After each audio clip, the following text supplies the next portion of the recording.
Böyük Britaniya Ukrayna ilə mümkün sülh danışıqları ərəfəsində Moskvaya təzyiqi gücləndirmək üçün nəzərdə tutulan tədbirləri artırır. Britaniya Rusiyanın neft bazarında dayaq kimi təsir etdiyi gizli neft ticarəti şirkətinə sanksiya tətbiq edib. Şirkətin fəaliyyəti ilk dəfə fevral ayında Wall Street Journal'ın məqaləsində səsləndirilib. Böyük Britaniya Dubayda yerləşən Azərbaycanlı olan bir qrup iş adamı tərəfindən idarə olunan Two Rivers şirkətini sanksiyalara məruz qalan şirkətlər siyahısına əlavə edib. Wall Street Journal'ın yazdığına görə bu şirkət ötən yay rebranding edilib. Ona qədərsə Coral Energy adlanırdı. Adın dəyişdirilməsi isə Coral'ın sahiblərinə Rusiya neftində oyunçu kimi iştirakdan sonra reputasiyanı itirməkdən qorunmaq üçün lazım idi. Coral Energy daha əvvəl 2022-ci ilin sonunda Rusiyada neft ticarətini dayandırdığını bildirmişdi. Yeni sanksiyaya məruz qalmış Two Rivers'ın sözçüsü bildirib ki, şirkət qanuni və diplomatik kanallar vasitəsilə sanksiyalara etiraz edəcək. Wall Street Journal mənbələri Rosneft və Reliance'ın Hindistan-Rusiya neft tədarükünə dair indiyə qədərki ən böyük razılaşmanı əldə etdiklərini bildirib. Böyük Britaniyanın sanksiyaları Rusiyanın neft ixracını çətinləşdirə bilər. Böyük Britaniyada neft sənayesinə xidmət göstərən beynəlxalq banklar, sığortaçılar və hüquq firmaları yerləşir. Sanksiyalar çox güman ki, Two Rivers'ın Böyük Britaniyada və ondan kənarda qərb maliyyə sisteminə çıxışını məhdudlaşdıracaq. Wall Street Journal fevral ayında yazmışdı ki, Azərbaycanlı olan az tanınan Etibar Əyyub adlı trader köhnə tankerlər parkını bir araya gətirib. Rusiya neft istehsalçılarını Hindistan və Çin kimi bazarlardakı müştərilərlə əlaqələndirmək üçün şirkətlər labirintindən istifadə edib. Coral'da işləyən və ya əvvəllər işləyən insanlar bu şirkətləri pek kimi təsvir edirdilər. Çünki bəzi insanlar həm Dubai malları şirkətində, həm də Eyyubun neft ticarətində işləyirdilər. Lakin Etibar Əyyub Wall Street Journal'a Coral və ya Two Rivers ilə heç bir əlaqəsi olmadığını söyləyib. Coral sözcüsü isə bildirib ki, şirkət müharibənin ilk günündən Rusiya bazarından çıxmaq niyyətini açıq ifadə edib.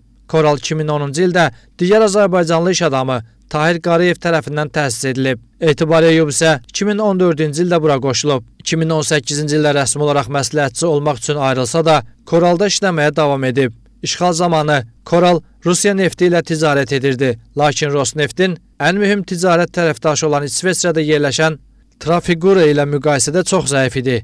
Tahir Qarayev isə artıq neft-qaz sənayesi ilə məşğul olmadığını, eyni zamanda Rosneftlə heç bir əlaqəsi olmadığını qeyd edib.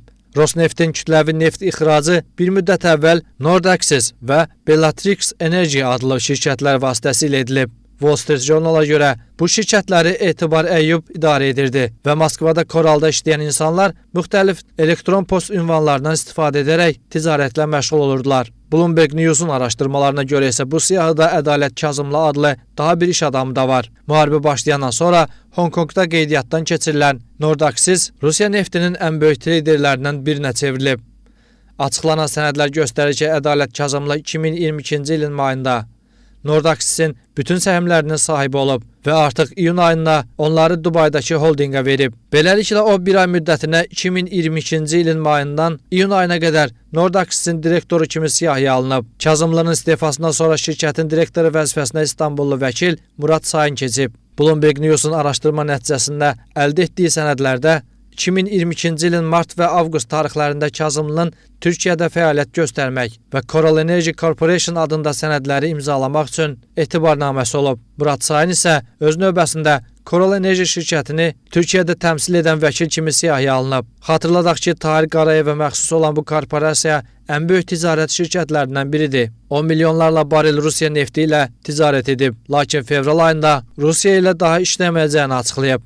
Coral Energy, sonraki adı Two Rivers olan şirkətin əvvəlki sahibi haqqında açıq mənbələrdə çox az məlumat var. Yalnız məlumdur ki, 43 yaşlı Tahir Qarayev Oxford məzundur və 2010-cu ildə Dubayda Coral Energy şirkətini təsis edib. Şirkətin Cenevrə və Singapurda ofisləri var. O da məlumdur ki, Tahir Qarayev əsasən Moskvada yaşayır, lakin tez-tez Dubay və Cenevrədə olur. Məlumata görə Coral Energy-nin qurucusu Tahir Qarayev Etibar Əyyubla 2014-cü ildə birgə fəaliyyətə başlayıb. Araşdırmalara görə tez bir zamanda Qarayevi və onun şirkətinin Rusiya bazarına daxil olmasında Etibar Əyyubun xüsusi rolu olub. Qeyd olunub ki, Tahir Qarayev özü iri neft tankerlərinə də sahibdir. Hətta tankerlərin sayı barədə dəqiq məlumat olmasa da 80-dən çox gəmidən ibarət bir donanma yaratdığı iddia edilir. Afrikadakı araşdırma mərkəzlərinin məlumatına görə Tahir Qarayevə dəstək olan şəxslərin də adları çəkilir. Belə ki, Koralın baş direktoru Tələt Səfərov, maliyyə direktoru Əhməd Kərimov və Anar Mədətli şirkətdə 60% pay sahibi olduğu vurğulanır.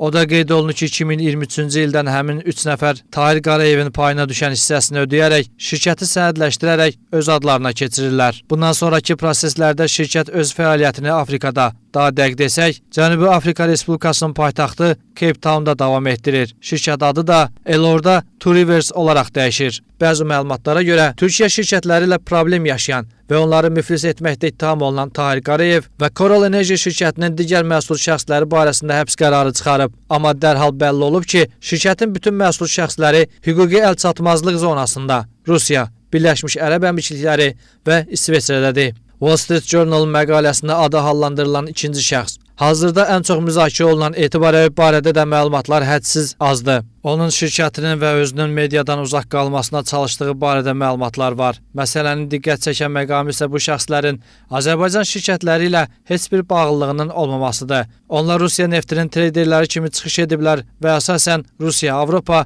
və Ərəb ölkələrində yaşayıblar.